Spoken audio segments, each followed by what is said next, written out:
Cringe. Your hat. What do we call your hat? Well, what's up, guys? Hat. Jeremy Baye. What's in the box? What? We're having a meeting. Oh, we're started. I thought he's doing audio still. Oh, no, you're good. All right, go ahead. I've been here at 1945 since before day one. Everyone asks what 1945 is. They think it's the address or something. I like Social Distortion, and there's a Social Distortion song called 1945, Mass Hysteria. And that has just always been a song that I liked a lot. And then also, World War II ended in 1945. So there's no cars built, Ford cars or American cars really, from 42 through the end of 45. So there's like 46 Fords, but there's no 42 or 43 Fords. So that's why 1945 is named 1945 Speed and Custom, because I personally like just post-war hot rods. Is that your favorite?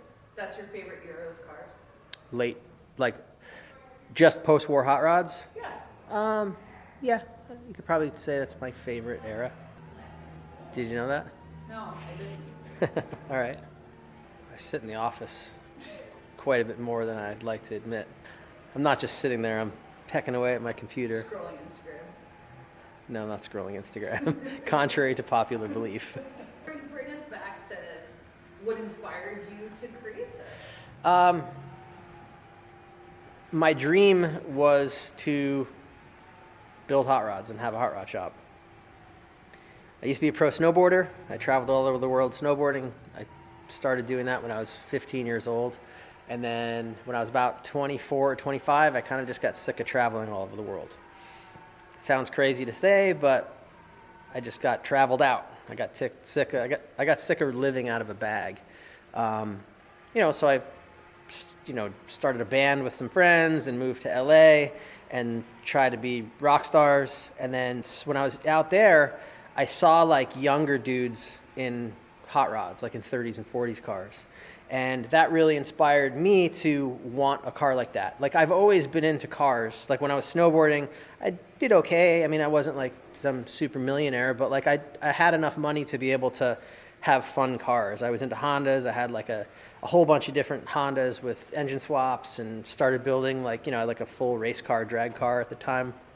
And then, when I moved to LA, I saw like younger guys in 30s cars. And I always thought they were super cool, but I always thought that they were very unobtainable because I would see them like at car shows and stuff. And it was always like the quintessential like ZZ Top 33 or 34 Ford. And if they were for sale, that was like there'd be like an $80,000 price tag on it.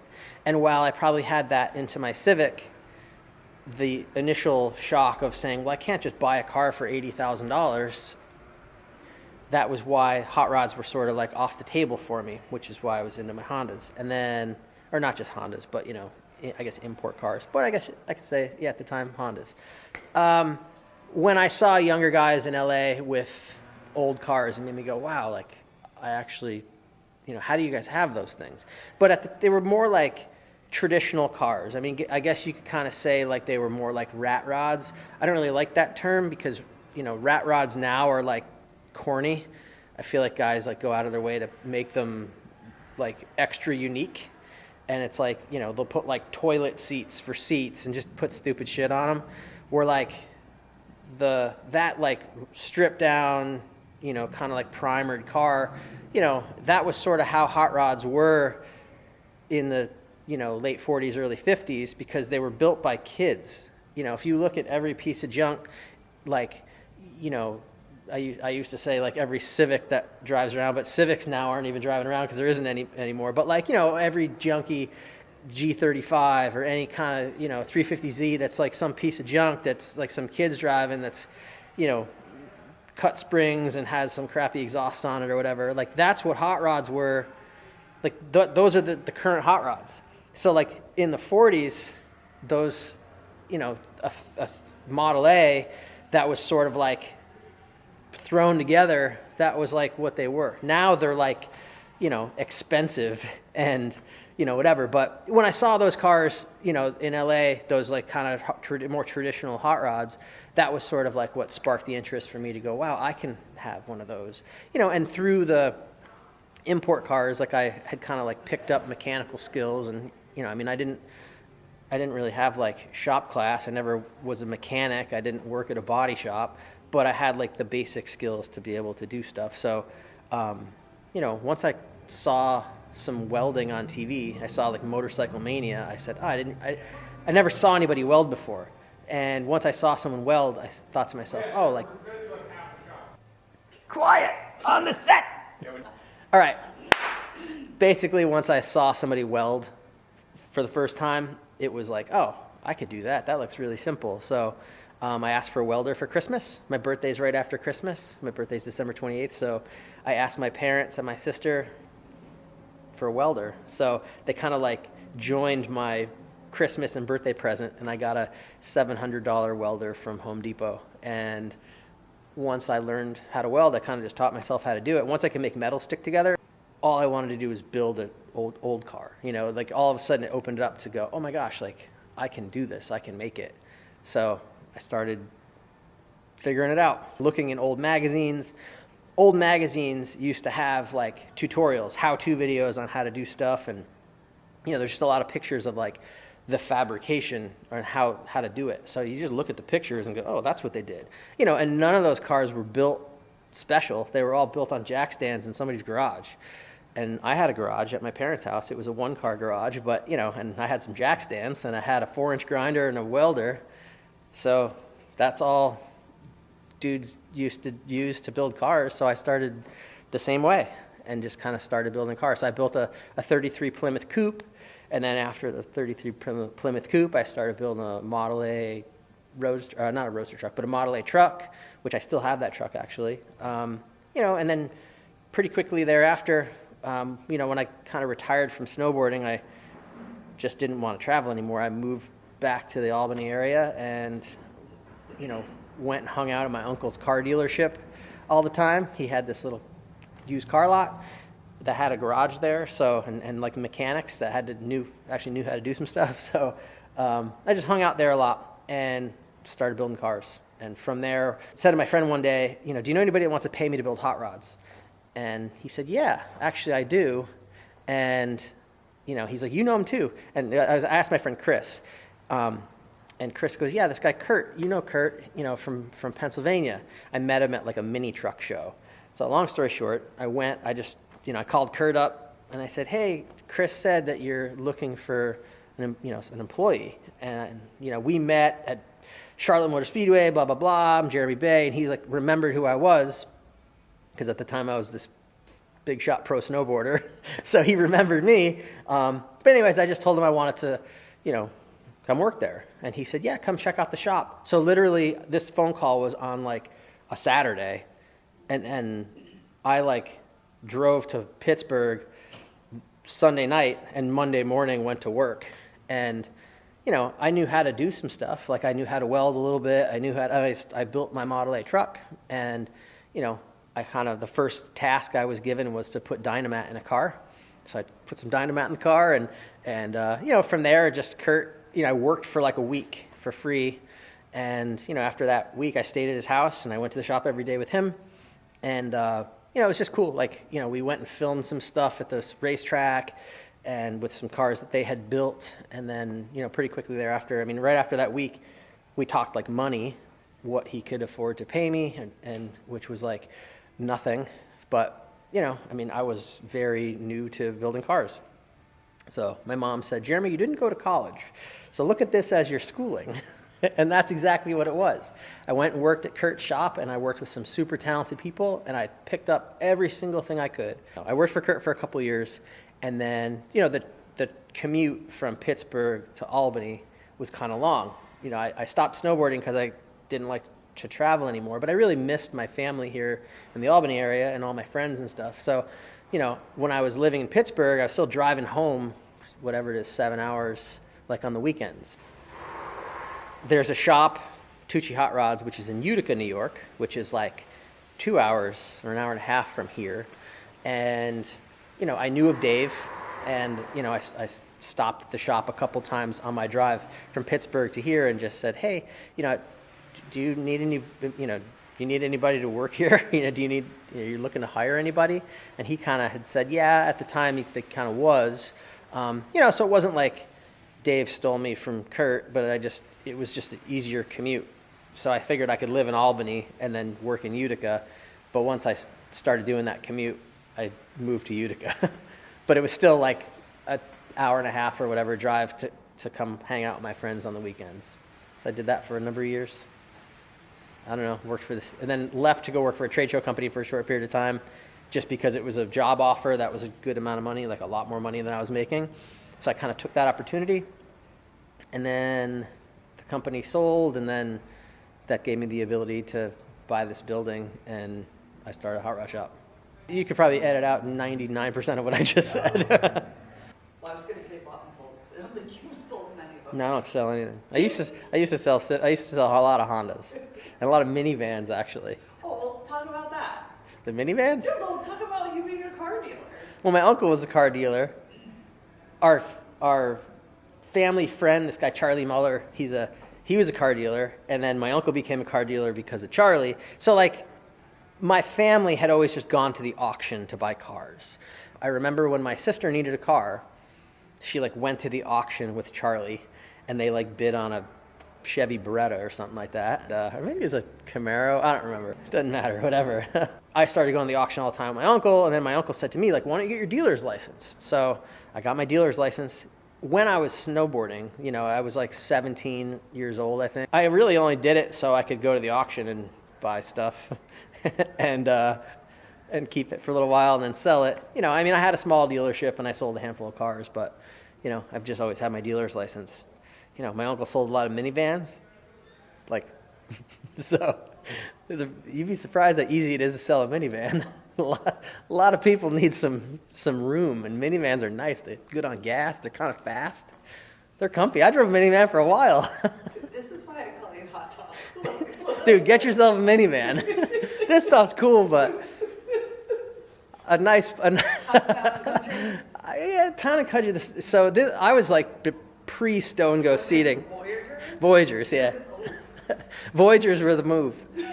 Yeah, so they had a 4-cylinder, and then I think they had a 3.3 and a 3.6 or something like that. Yeah. That's me falling asleep.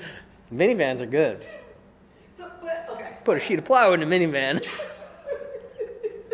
All right. What's your favorite car? Like, can you give me? All right, give me top 3.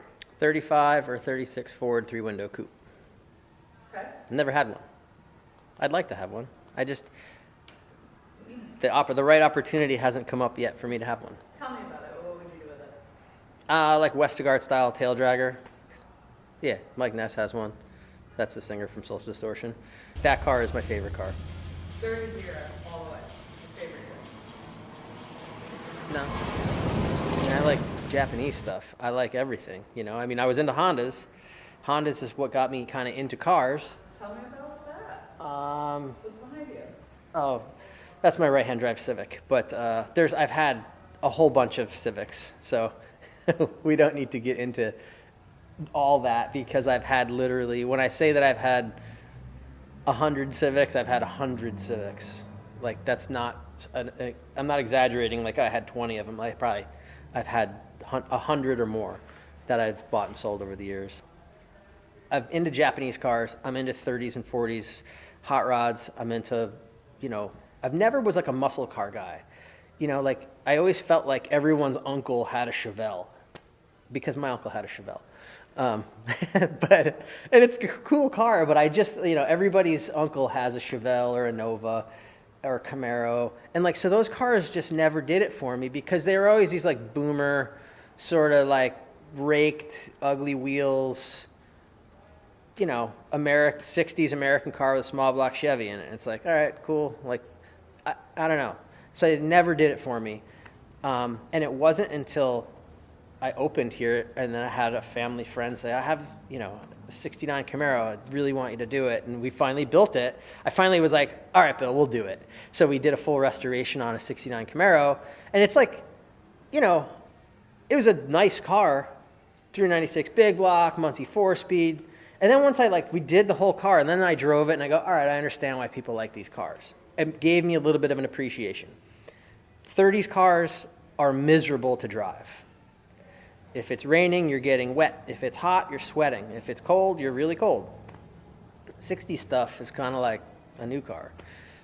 It has heat, and like the windows seal, and you can just cruise it down the highway and have a conversation with someone, where like in a 30s car, it's not like that. I just like all kinds of cars. You know, I mean, I guess you could say my favorite car is a 35 or 36 Ford. But, you know, I like vintage Bugattis, and I like all kinds of stuff, right? I mean, I've had all kinds of cars. I've had, and I still have, you know, old American cars.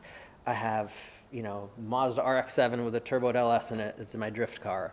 I have a right-hand drive Civic that is just a car that I bought when I was snowboarding in Japan. You know, I have my Race a Gentleman car here. I have a 1964 GMC Carryall. I have another Model A. I still have my Model A Roadster, my Model A truck. I have another Model A Roadster truck. I have two Porsche 911s. No, I have two Porsche 911s. You drive the other one. They're both mine. Get it straight, lady. But yeah, you know, I had a Mercedes AMG GT. Like, I've had like a whole bunch of different cars, and I appreciate them all for different reasons. And I think it's fun to drive different stuff. You know, there's so many differences with different cars, and I think what's really cool about what I'm able to do here is I get to drive all these awesome cars that we get to build for a little while. You know, I get to build kind of like my dream car, more or less, because I'm the one that's having the conversation with the client on like what they want. And then, you know, I can kind of then steer them in one way or another to like some of the things that I want. And that's not necessarily just like, oh, what I want, but like, you know, a lot of the times people want a certain thing but don't really know why they want it. And I've driven enough of these cars to know, like, if you do this, it will make it better in this way or whatever. At the end of the day, I get to drive a lot of fun stuff, and that's really what's the most fun about being in the position that I'm in, because I get to work with customers and, you know, establish great relationships with them. And in many cases, like, a lot of our clients, our customers, are friends, and then it's like, you know, if I wanted to, I could call up any of them and say, hey, can I borrow your car for the weekend? And they would say, you know where the keys are? Because usually I do. And the code to get in their garage or whatever. But, you know, so that's like the fun thing about doing what I do. I think what I'm excited about most with where the shop is currently is the group of people that the shop has become. And, you know, when I opened this place, I didn't have like this business model, like, okay, well, the first 2 years I'm going to do this, and then, you know, year 3 I'm going to do this, and year 5 I'm going to do that. Like, I didn't have any of that. I just opened this place with the intent of saying, I'm going to build hot rods, and it was just me and a 10,000 square foot building.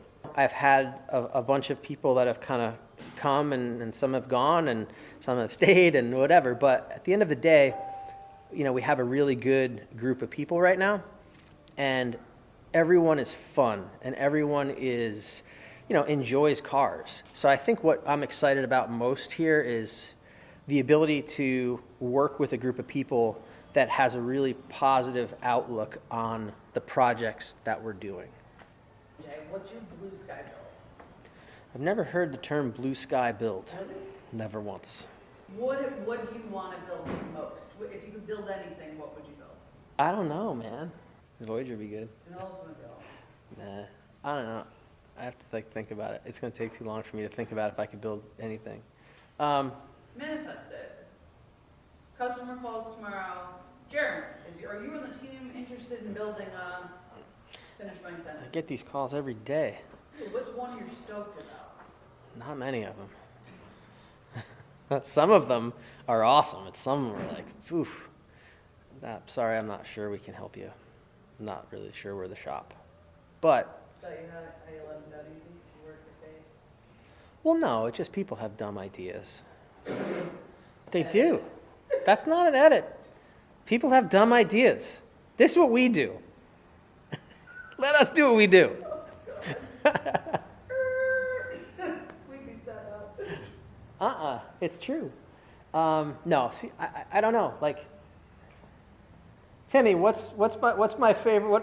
What would I like to build the most? Any Model A. No. No. I can't think of the name of it. It's the one with the slope back. Zephyr? No, yeah. 30, 35, 36 Ford. Maybe your he ideal- wasn't in here Maybe when your ideal build is just finishing all your open projects. that would be, yes, my ideal build is to get all of my own personal projects on the road. I'd like to finish the carryall and drive it across the country with my wife and daughter. And then I think I wouldn't want to ever drive it again because I'm sure it'd be nice to drive, but like, I don't know, I want to build it just to have that trip. Yeah, so that's how important you are to me. Well, if you've liked anything you've seen here today, make sure to hit the like button, hit the bell for notifications so you can get caught up on all the latest and greatest content we're putting out. There won't be any more plow videos. No! The truck's, I think, about to be retired, so it is a pretty bad thing. Maybe we just uncut. Cut! Anyways.